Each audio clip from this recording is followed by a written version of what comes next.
Life is about humility, which alone can protect us from the attempt to build our understanding of the world solely on our own limited experiences. Welcome to another episode of the podcast. Today we will delve into a topic that is controversial for many, yet incredibly fascinating. We will talk about the Book of Genesis and its possible connection to how we understand our world and its history. We will introduce a documentary on YouTube. Is the Book of Genesis history? You can find the link to the documentary in the description of this video. And my guest today is Mr. Jan Novak, an expert on, Jan, how would you introduce yourself to our listeners? Good day, Imo, and good day to all listeners. Thank you for the invitation. I would say that my mission is to explore and explain the connections between natural phenomena, geology, history, and what an ancient book like Genesis conveys to us. I try to show that what may seem like just an old text at first glance has deep parallels with what we see around us. That sounds very interesting. Right at the beginning, I would like to ask, many people perceive Genesis as a religious text, more like a fable or symbolic narrative, but you suggest that it might also have a historical and scientific dimension. Is that correct? Exactly. The problem with modern society is that we often separate faith from science, or even set them against each other. But what if they are actually connected? For me, the Book of Genesis is primarily a historical record that describes events which had a tremendous impact on our planet and its development. And most importantly, this record gives us a comprehensive framework in which we can interpret what we see in nature.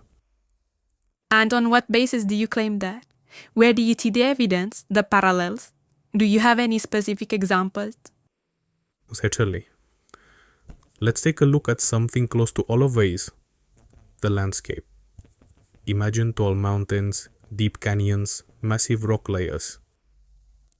When we look at them, we often say, this took millions of years to form, right? That's exactly what I'm saying. After all, the Grand Canyon is clear evidence of that. And now imagine standing in a place that looks like a typical wilderness with forests, streams, and animals.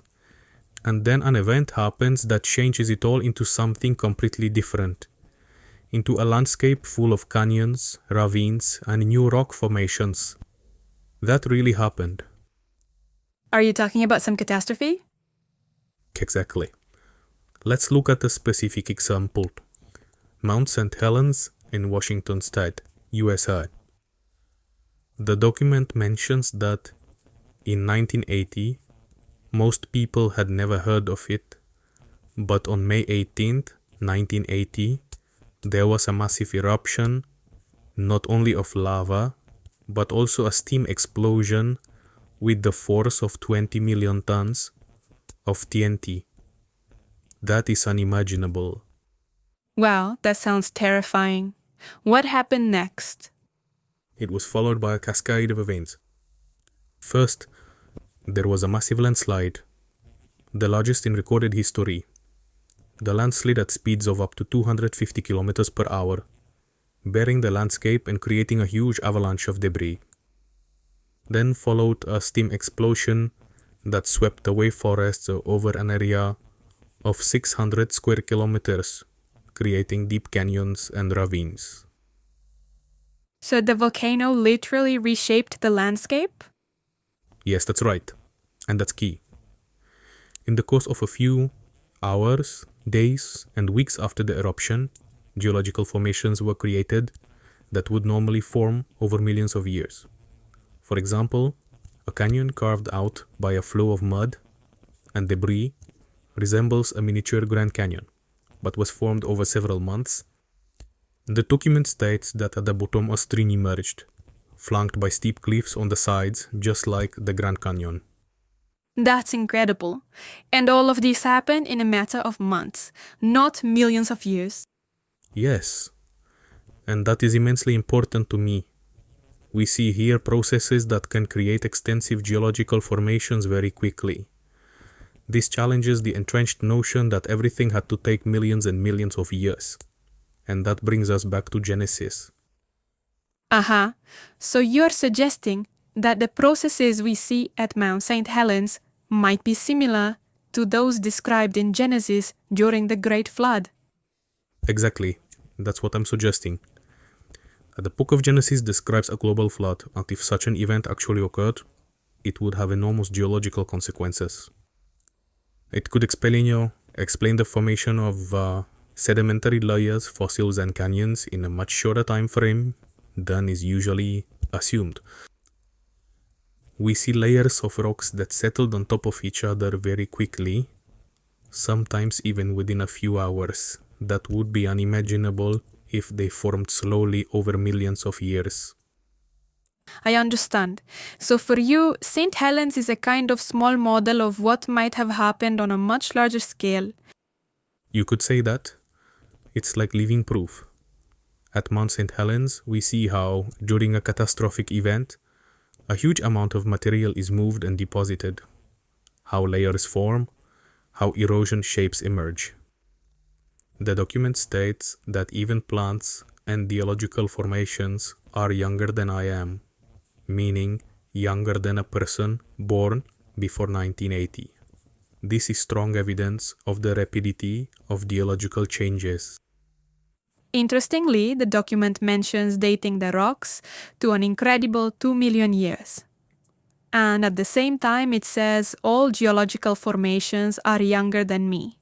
That's quite contradictory. How is that possible? That is exactly the key question, Emo.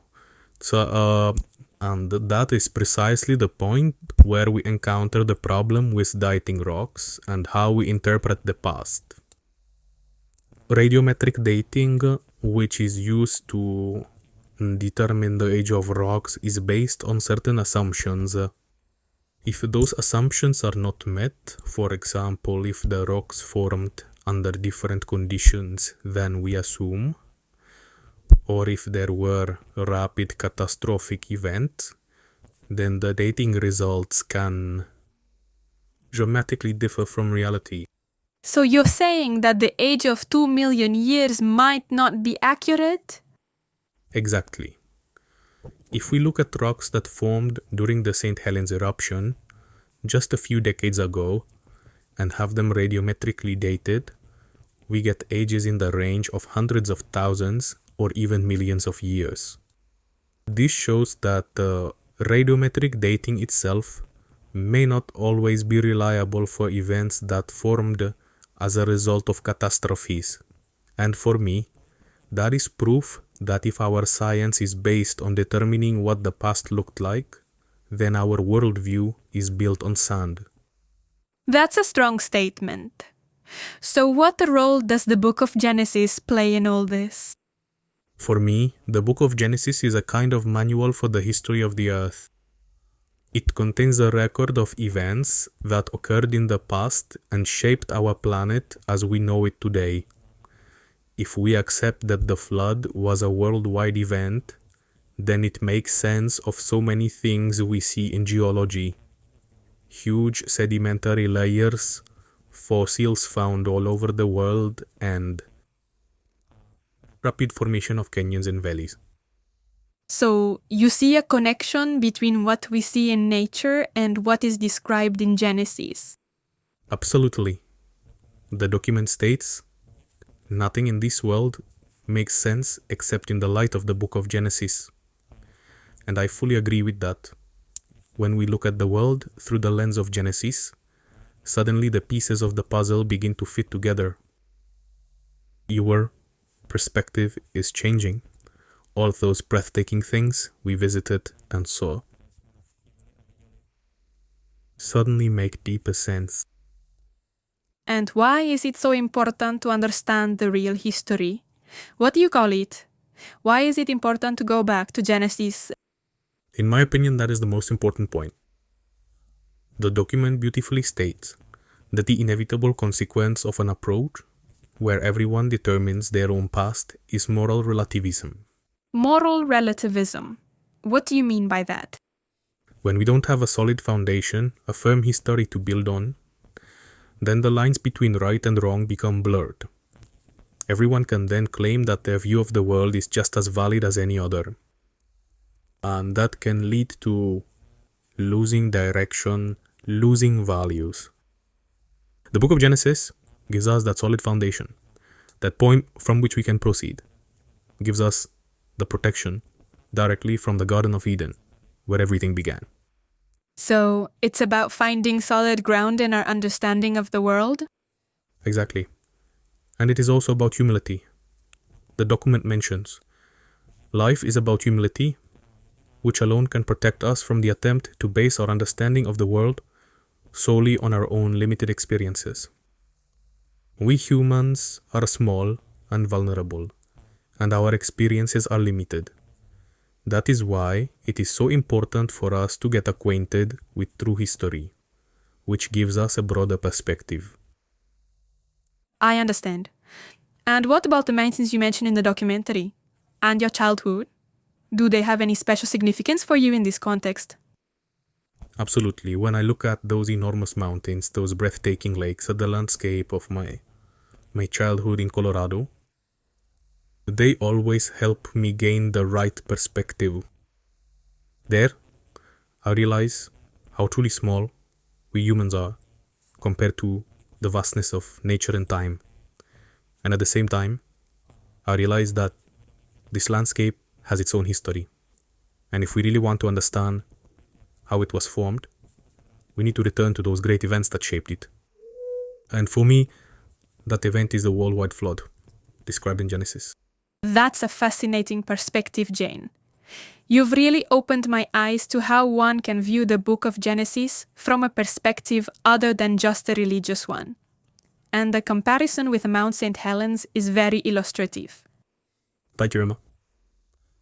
The goal is not just to inform, but also to encourage people to ask questions themselves, to not be afraid to explore, and to try to see connections where they would not expect them at first glance.